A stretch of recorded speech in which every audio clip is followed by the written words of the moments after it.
বাংলাদেশের যে ক্যাপ্টেন আছে লিটন কুমার দাস, যিনি এখন ক্যাপ্টেন কোটায় খেলতেছে, তার তো কোনো পারফরমেন্স নাই। এটা আপনি যদি আমাকে গালি দেন দিতে পারেন, আপনি যদি আমাকে স্মরণ করে দেন দিতে পারেন, কিন্তু ভাইয়া তোদের তোদের বাংলাদেশের ক্রিকেট প্রেমীদের আবেগ নিয়ে আর কত খেলবি? বাংলাদেশ ক্রিকেট যে টিমটা আছে তাদের প্রতি আমার একটা প্রশ্ন রে ভাইয়া, প্রশ্ন যে তোমরা আর আমাদের আবেগটা নিয়ে আর কত খেলবি রে ভাইয়া?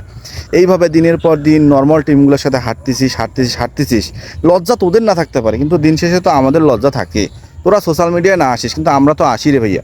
আমরা তো সোশ্যাল মিডিয়ায় সারাদিন পড়ে থাকি তোদের খবরের জন্য। তোরা কোথায় প্র্যাকটিস করলি, তোরা কোথায় গিয়ে খাইলি, তোরা কোথায় গিয়ে হাগলি, কোথায় গিয়ে মুতলি, সব তো আমাদের জানতে হয়, কারণ আমরা তো তোদের ভালোবাসি রে ভাইয়া।